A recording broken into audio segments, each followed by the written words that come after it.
El polvo levantado por el viento atravesaba las rendijas de la casa grande, como si buscara algo perdido hace años.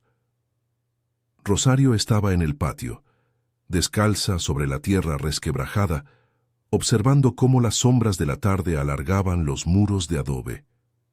32 años tenía, aunque su cara guardaba el cansancio de muchos más.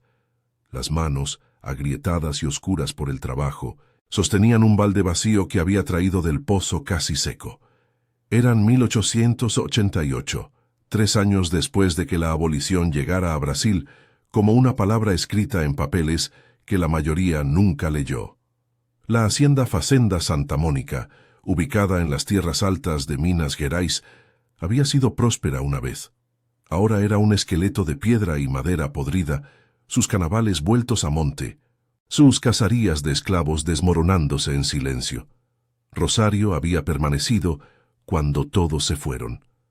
Cuando los soldados llegaron con sus banderas y sus promesas, ella estaba amarrando una vaca flaca a una estaca. Cuando el señor Adalberto huyó en la noche dejando todo atrás, ella seguía aquí. Cuando los jornaleros buscaron otros trabajos en Sao Paulo o Río, ella siguió limpiando las habitaciones vacías de la casa grande, como si alguien fuera a regresar. No por lealtad. Eso era lo que algunos en el pueblo susurraban, tratando de entender. Rosario no era leal a nada que no fuera su propia supervivencia. Había nacido en la fazenda. Su madre fue traída desde Angola cuando Rosario aún estaba en el vientre. De su padre, solo sabía que era un caporal llamado Tomás, que murió durante una inundación cuando ella tenía 5 años. Después de eso, la hacienda fue toda su geografía. Cada cuarto, cada árbol, cada pozo. Cuando la libertad llegó, Rosario descubrió que no sabía vivir en ningún otro lugar. El señor Adalberto, desesperado por huir antes de que los acreedores lo encontraran, le había ofrecido algo simple: dinero para marcharse. Rosario rechazó. Él, sorprendido y quizá aliviado, le había dejado un pequeño cofre con monedas y le dijo que cuidara la casa hasta que viniera a buscarla. Nunca volvió. 3 años viviendo de lo que la tierra aún ofrecía: mandioca, frijoles salvajes, las gallinas que quedaban. Ocasionalmente, alguien del pueblo venía a comprar algo: una herramienta, un vidrio, un trozo de tela que Rosario encontraba en las habitaciones. Con eso, compraba sal, aceite, harina, pero la hacienda no era suya. Eso era lo que el abogado de la ciudad había dejado claro cuando vino un año atrás. La propiedad estaba en litigio. El señor Adalberto tenía deudas enormes. Sus hermanos que vivían en Río reclamaban sus derechos. Los acreedores querían subastas.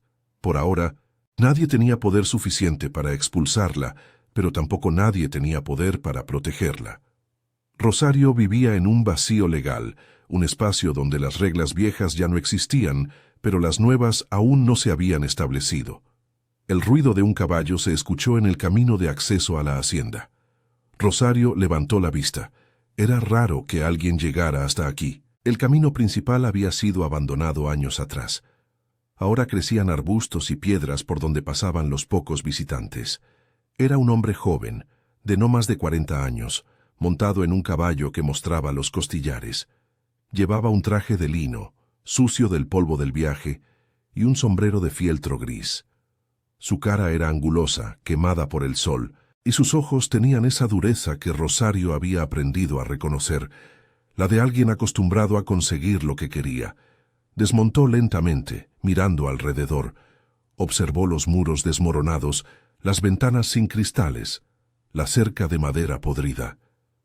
¿Hay alguien aquí?, preguntó con la voz clara y fuerte de quien estaba acostumbrado a ser obedecido. Rosario no respondió de inmediato. Dejó el balde en el suelo y esperó. El hombre se volvió hacia ella, como si la hubiera percibido en el aire antes de verla. ¿Tú vives aquí? Cuido la casa, respondió Rosario en voz baja, con ese tono neutro que había perfeccionado a lo largo de décadas.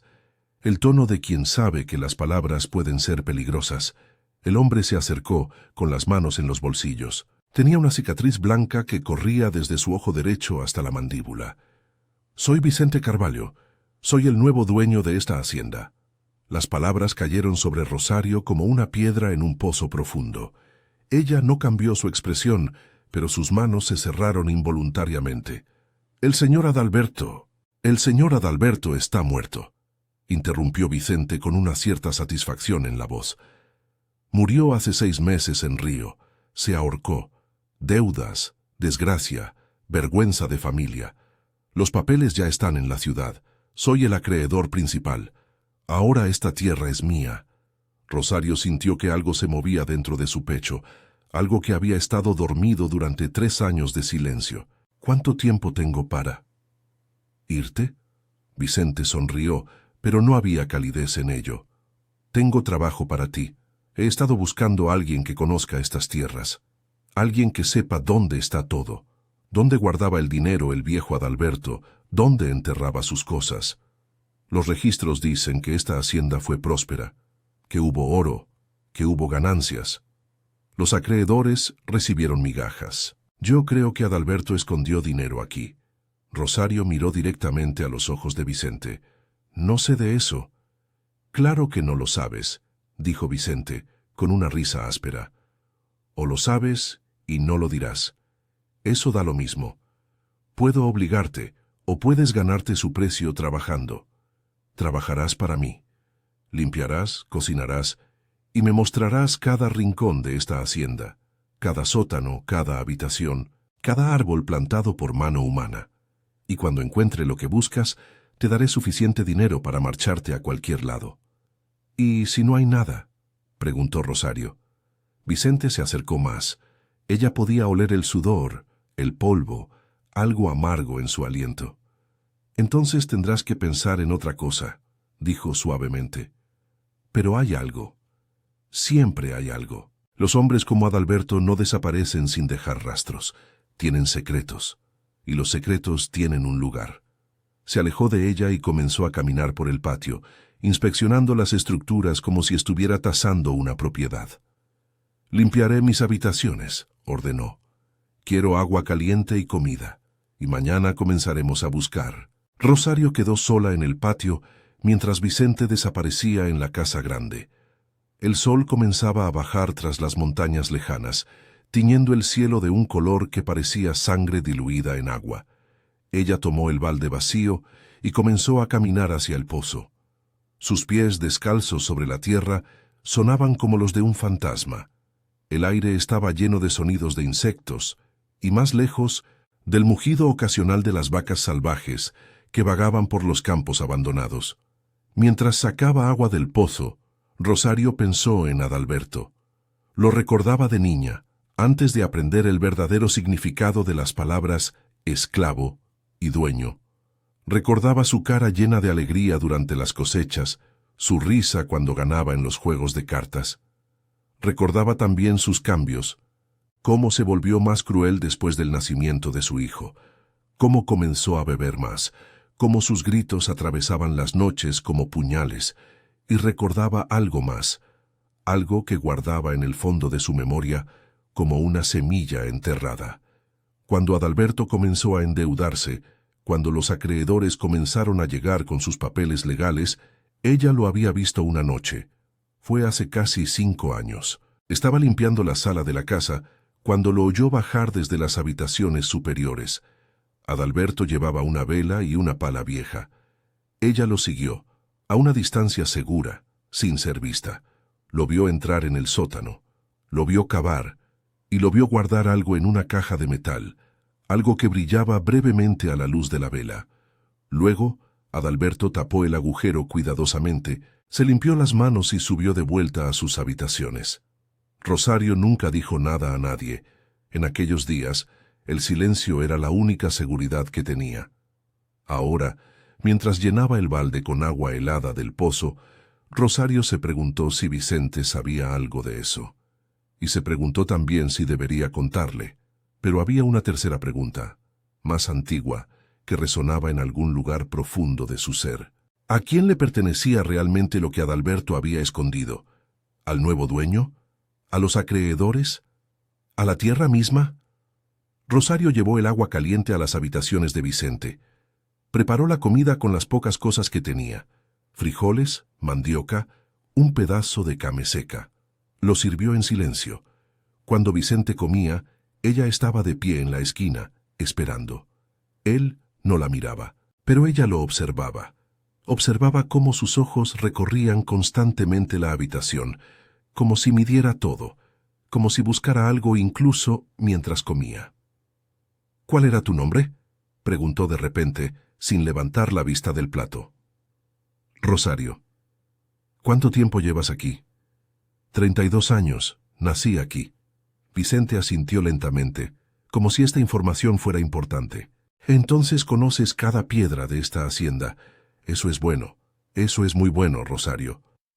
Esa noche, Rosario durmió en su pequeña habitación en la cocina, un espacio que había sido suyo durante 3 años de soledad. Pero ahora, con Vicente bajo el mismo techo, el aire se sentía diferente, más denso, más peligroso. A través de las paredes podía escuchar sus pasos. Paseaba de un lado a otro durante horas, como si caminara sobre sus pensamientos. De vez en cuando, oía el sonido de madera rasguñada, de muebles siendo movidos. Vicente estaba buscando. Ya estaba buscando. Rosario cerró los ojos y esperó al amanecer. Capítulo 2. Los pasos. En la oscuridad. Durante 2 semanas, Vicente recorrió cada rincón de la hacienda con Rosario como su guía silenciosa. Inspeccionó los depósitos, las despensas, los cuartos de herramientas. Examinó los marcos de las ventanas. Golpeó las paredes buscando espacios vacíos. Observó los pisos en busca de irregularidades. Cada noche, sus pasos resonaban por la casa, el sonido de un hombre incapaz de descansar mientras buscaba algo que le había sido prometido pero nunca confirmado. Rosario aprendió los patrones de Vicente. Aprendió que se levantaba antes del amanecer, que bebía café negro y fumaba mientras miraba por las ventanas hacia los campos, que hablaba solo a veces, murmurando nombres y números como si llevara una conversación con fantasmas. También aprendió que había en él una desesperación que iba más allá de la simple avaricia. Había algo personal, una deuda que pagaba, no con dinero, sino con obsesión.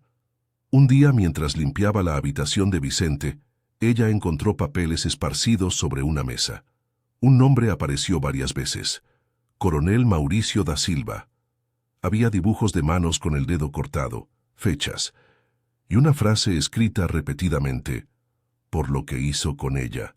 Rosario no preguntó. No era seguro preguntar. Simplemente ordenó los papeles como si no los hubiera visto. Fue durante la 3ª semana cuando Vicente la llevó al sótano. «He estado aquí abajo cada noche», dijo con una vela en la mano. «Pero necesito a alguien que me diga qué es normal y qué no lo es. Tú creciste aquí. ¿Hay algo que te parezca extraño?». Rosario bajó los escalones de piedra detrás de él. El aire era frío y húmedo, cargado con el olor de la tierra antigua. Las paredes estaban cubiertas de moho. En las esquinas veía los restos de baúles rotos, botellas vacías, herramientas oxidadas. Miró alrededor, fingiendo inspeccionar, pero su mente sabía exactamente dónde mirar. En la pared norte, cerca de donde había estado el antiguo horno de pan, había una zona donde la tierra parecía más compacta que el resto. El suelo estaba más oscuro allí, como si hubiera sido abierto y cerrado muchas veces. Rosario lo había visto aquella noche, hace 5 años, cuando Adalberto pensaba que nadie lo observaba. Se acercó lentamente. «Aquí», dijo suavemente. «El suelo es diferente». Vicente la miró con una intensidad que le hizo recordar por qué el miedo era útil. Era un guardián. Te mantenía alerta. Te mantenía vivo. «Bien», dijo Vicente. «Ayúdame».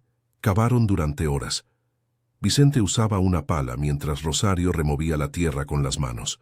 El polvo se levantaba en nubes que hacían difícil respirar. Sus manos se llenaban de cortes y sangre, pero ella continuaba. Fue Vicente quien sintió el metal primero. Su pala golpeó algo sólido con un sonido diferente al de la tierra. Se arrodilló e hizo a un lado la tierra con las manos, movimientos ágiles y feroces. Una caja de metal apareció. Era pequeña, no más grande que una caja de puros, pero pesada. Vicente la levantó, respirando con dificultad. No la abrió allí abajo. Subió con ella a la casa grande, a la sala de estar donde encendió todas las lámparas. Rosario lo seguía, sus manos ensangrentadas dejando manchas en sus ropas. Vicente abrió la caja con un cuchillo. Adentro, envuelto en un paño de lino, había dinero. No una fortuna, pero lo suficiente. Oro, algunos billetes antiguos, monedas de plata. Vicente contó todo lentamente, reverentemente, como si estuviera participando en un ritual sagrado. «Esto es apenas un comienzo», murmuró. «Debe haber más. Nadie entierraría solo esto. Quizá el señor Adalberto. No, hombres como Adalberto no piensan así. Esconden en múltiples lugares. Desconfían del dinero en un solo sitio». Se volvió hacia Rosario. «¿Hay más lugares? ¿Dónde más podría haber escondido?» Rosario pensó en la biblioteca, en la habitación donde Adalberto guardaba sus documentos, en el árbol viejo cerca del límite norte de la propiedad, donde ella lo había visto una vez cavando de noche. «No sé», dijo. Pero Vicente vio algo en sus ojos. Vio la mentira, o la verdad, ocultada. No importaba cuál. «Continuaremos mañana», dijo, guardando el dinero de nuevo en la caja. «Duerme bien, Rosario. Mañana haremos un trabajo difícil». Esa noche, Rosario no durmió. Se sentó en su pequeña habitación, las manos envueltas en trapos limpios, y esperó. Esperó a que Vicente se durmiera. Esperó a que la casa se quedara en silencio. Cerca de la medianoche, se levantó. Caminó descalza por los corredores oscuros. Conocía el camino. Lo había caminado miles de veces en 3 años de soledad. Bajó al sótano de nuevo, esta vez sola, con una vela pequeña. El agujero que habían cavado esa tarde aún estaba abierto, la tierra desparramada. Ella se arrodilló junto a él y comenzó a buscar en la tierra. Su mano sintió algo, un papel, mojado y pegajoso, casi disuelto por la humedad. Lo sacó cuidadosamente. Era una carta, escrita en la letra irregular de Adalberto. Rosario no sabía leer bien, pero podía reconocer algunas palabras. Debajo del papel había otro objeto, una fotografía. Antigua, deshecha, pero todavía reconocible. A la luz de la vela, Rosario vio la imagen. Era Adalberto, joven, de no más de 30 años. Estaba de pie junto a una mujer hermosa, de piel clara, ojos grandes. Detrás de ellos había hombres uniformados, soldados. Rosario había visto a esa mujer antes. Años atrás, cuando era adolescente, la mujer había vivido en la hacienda durante algunos meses. Recordaba su risa, sus lamentos, su tristeza. Recordaba que Adalberto la visitaba por las noches en secreto, que su esposa lloraba en su habitación. Y luego, la mujer desapareció. Rosario guardó la fotografía y el papel en el interior de su ropa. Su corazón latía con fuerza. Algo estaba comenzando a tomar forma en su mente, algo que había permanecido oculto durante años, como esa caja en la tierra. Fue cuando salía del sótano cuando lo escuchó. Los pasos de Vicente.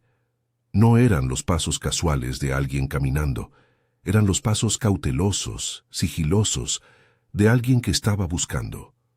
Rosario se congeló en la oscuridad. No tenía tiempo de esconderse. Vicente aparecería en cualquier momento. Pero los pasos continuaron, dirigiéndose hacia otro lado, hacia la biblioteca. Rosario oyó el sonido de libros siendo movidos, de cajas siendo arrastradas. Vicente estaba buscando de nuevo, esta vez sin ella. Ella subió rápidamente a su habitación. Su mente trabajaba rápido. Vicente no le había pedido que lo ayudara esta vez. Estaba buscando algo específico, algo que conocía o sospechaba. Rosario abrió la carta cuidadosamente. Sus ojos recorrieron las palabras que podía descifrar. Culpa, muerte, perdón, hacienda, y un nombre repetido, María Elena. María Elena, eso era el nombre de la mujer en la fotografía. Capítulo 3. La verdad. Bajo la tierra por la mañana, Vicente estaba diferente. Su energía frenética había sido reemplazada por algo más calculado. Se sentó en la mesa de la cocina mientras Rosario preparaba el desayuno. sus ojos fijos en ella de una manera que le hizo difícil respirar. ¿Saliste anoche?, preguntó suavemente, sin levantar la vista del café. No, señor. Dormí. Mentirosa, dijo sin hostilidad, como si fuera un hecho simple. Tu habitación huele diferente, a vela, y tus manos tienen tierra bajo las uñas, tierra fresca. Rosario no respondió. El silencio era ahora su única defensa. Vicente se reclinó en su silla. Creo que sé quién eras tú en la vida del viejo Adalberto. No solo una esclava que quedó atrás, algo más. ¿Fuiste su confidente? ¿Su amiga? No soy nada de eso. No, creo que fuiste alguien que veía, alguien que observaba. Se inclinó hacia adelante. Vi registros en la biblioteca, documentos que hablan de una mujer, una que desapareció hace años, María Elena da Silva, pariente del coronel Mauricio da Silva, un hombre poderoso, un hombre que, según los rumores, fue capaz de destruir a cualquiera que se atreviera a tocarlo. Rosario siguió preparando el desayuno, moviendo sus manos mecánicamente. Adalberto la tenía aquí, continuó Vicente. La tenía escondida. Luego desapareció, y Adalberto comenzó a endeudarse, a beber, a perder todo, como si estuviera pagando una deuda que no podía pagar. Vicente se levantó y se acercó a Rosario. Ella podía sentir su aliento en su cabello. ¿Qué le pasó a ella, Rosario? ¿Qué le pasó a María Elena? Rosario cerró los ojos. El silencio que había guardado durante años presionaba contra sus labios como agua en una presa. No sé, susurró. Mientes muy bien, pero miente para él, ¿verdad? Aún la estás protegiendo. Pero Adalberto está muerto. Su secreto está muerto. ¿Por qué sigues guardando su culpa? Rosario se giró hacia Vicente. Sus ojos se encontraron. Porque si 130 años de silencio no matan la verdad, 30 más tampoco lo harán. Vicente pareció satisfecho con esta respuesta, como si sus sospechas hubieran sido confirmadas. Bien, entonces, sabemos lo que estamos buscando, no solo dinero, una verdad enterrada, y las verdades enterradas siempre dejan rastros. Pasaron los días siguientes con Vicente, persiguiendo cada pista. Revisó la biblioteca completa, leyendo cada documento que Adalberto había guardado. Interrogó a ancianos del pueblo que habían trabajado en la hacienda años atrás. Sobornó a un cura en la capilla cercana para que le diera acceso a los registros parroquiales. Rosario lo acompañaba en sus búsquedas, observando cómo la historia se desmoronaba como una pared mojada. Lo que emergió fue lentamente, en piezas. María Elena da Silva había llegado a la hacienda hace 18 años, no como esclava, sino como la amante secreta de Adalberto. Era hermana del coronel Mauricio, un terrateniente poderoso de la región. Pero María Elena era diferente de su familia, amable, sensible, incapaz de vivir en la crueldad que sus hermanos disfrutaban. Adalberto la amaba o creía amarla. Ella lo amó o creía hacerlo. Planeaban huir juntos. Pero el coronel Mauricio descubrió el plan. Vino a la hacienda una noche con sus hombres. Hubo una discusión. Adalberto, borracho y desesperado, trató de defenderla. En la lucha, María Elena fue golpeada. Cayó, golpeándose la cabeza contra las piedras del sótano. Murió allí, en esa habitación subterránea bajo la tierra. Adalberto, aterrado de las consecuencias, sin fuerzas para enfrentar al coronel Mauricio, hizo lo que los hombres asustados hacen. Ocultó el cuerpo. Lo enterró en el mismo sótano, en el mismo agujero donde después escondería el dinero. La caja de metal que contenía el dinero era en realidad una tumba, un memorial, una confesión de culpa que nunca se atrevió a expresar en voz alta. Pero Adalberto sabía lo que vendría. El coronel Mauricio no olvidaría, esperaría, se vengaría. Y así, durante los años siguientes, mientras Adalberto se hundía en el alcohol y las deudas, mientras su matrimonio se desmoronaba y sus hijos lo despreciaban, mientras perdía todo lo que poseía, Adalberto pagaba, no con dinero, con vida, y cuando finalmente ya no podía pagar más, se ahorcó. «Ella está aquí», dijo Vicente una tarde, después de que toda esta historia emergiera de los registros y los rumores. Bajo la tierra, bajo nuestra casa, he estado respirando el aire de sus restos durante semanas. Rosario estaba de pie junto a la ventana, mirando hacia los campos lejanos. «¿Qué hará ahora?», preguntó. «Desenterrarla», respondió Vicente, «y llevarla a la ciudad. Al coronel Mauricio le gustaría saber que he encontrado a su hermana, que he encontrado la verdad. Es un intercambio valioso». «¿Por qué?», preguntó Rosario sin comprender. Vicente la miró como si fuera una pregunta ingenua. «Porque el coronel Mauricio es el hombre que necesito encontrar. Es el hombre a quien le debo mi vida, o mi muerte, no importa cuál sea, mientras sea con propósito». Rosario entendió entonces. Vicente no era un hombre buscando dinero, era un hombre buscando una venganza o una redención. La diferencia entre ambas es a menudo invisible. Esa noche, Rosario hizo algo que no había hecho en 32 años. Caminó fuera de la hacienda. Caminó hacia el pueblo descalza bajo la luna. En el pueblo encontró a una mujer vieja que vendía remedios, una sanadora que la gente buscaba en secreto. Le dio la fotografía de María Elena. «¿La recuerdas?», preguntó. La vieja observó la fotografía un largo tiempo. «La recuerdo», dijo finalmente. «Murió aquí. Hace mucho tiempo. Su hermano buscó a los responsables durante años. Luego simplemente dejó de buscar. Algunos dicen que encontró lo que buscaba. Otros dicen que su venganza lo mató antes de que pudiera actuar». «¿Dónde está el coronel ahora?», preguntó Rosario. «Muerto», respondió la vieja. «Murió hace 3 años, de una enfermedad en la sangre. Dicen que fue lento, que sufrió». Rosario sintió algo cambiar en su interior, una tensión que se rompía. Cuando regresó a la hacienda, Vicente estaba esperándola en la puerta. «¿A dónde fuiste?». «Al pueblo», respondió Rosario. «Necesitaba saber algo. El coronel Mauricio está muerto. Murió hace 3 años». Vicente se quedó muy quieto. Luego, algo dentro de él pareció colapsar. Se sentó en los escalones de la casa, como si sus piernas ya no pudieran sostenerlo. «Está muerto», repitió como si no pudiera creer las palabras. «Sí». «Entonces, ¿para qué?», preguntó, mirando hacia la hacienda, hacia el sótano, hacia todo lo que había estado buscando. «¿Para qué todo esto?». Rosario se sentó a su lado. «María Elena», dijo suavemente. «Ella merece ser recordada. Merece tener un final. Merece algo que no sea silencio». Vicente miró a Rosario, sus ojos llenos de confusión. «¿La conociste?». «Hace mucho tiempo, cuando era joven. Era amable. Nadie debería terminar en un agujero bajo tierra, sin nombre, sin tumba, sin que nadie sepa que existió». Vicente enterró su cara en sus manos. Capítulo 4. Lo que queda. Después.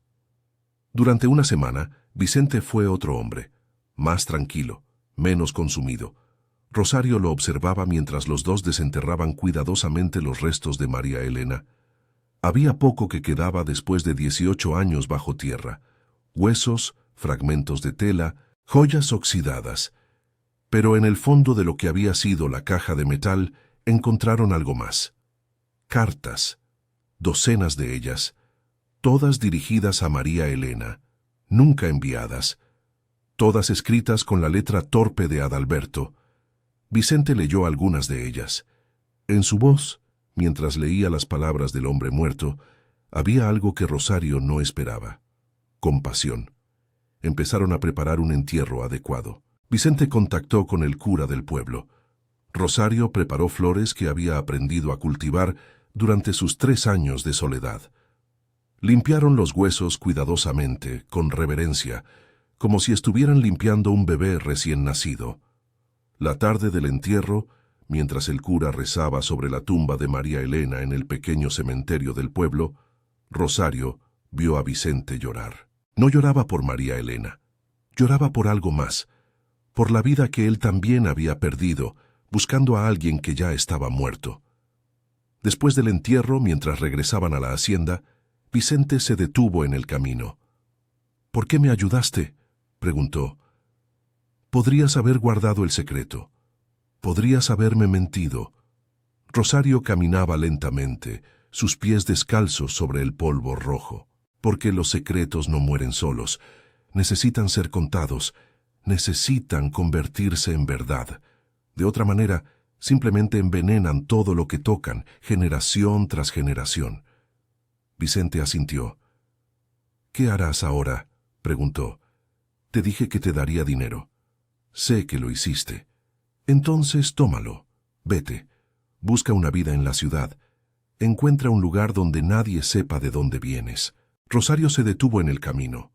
Miró hacia la hacienda, hacia sus muros de adobe, sus techos rotos, sus campos que volvían lentamente a ser monte. «¿Qué harás tú con la hacienda?», preguntó. «No lo sé aún. Quizá la venda. Quizá la deje aquí como un testimonio». «¿Puedo quedarme?», preguntó Rosario sorpresivamente, incluso para sí misma. «Puedo seguir cuidándola, ahora que el secreto ha sido contado. Ahora que María Elena tiene un lugar donde descansar». Vicente la miró durante un largo tiempo. «Sí», dijo finalmente, «puedes quedarte». Pasó un mes después.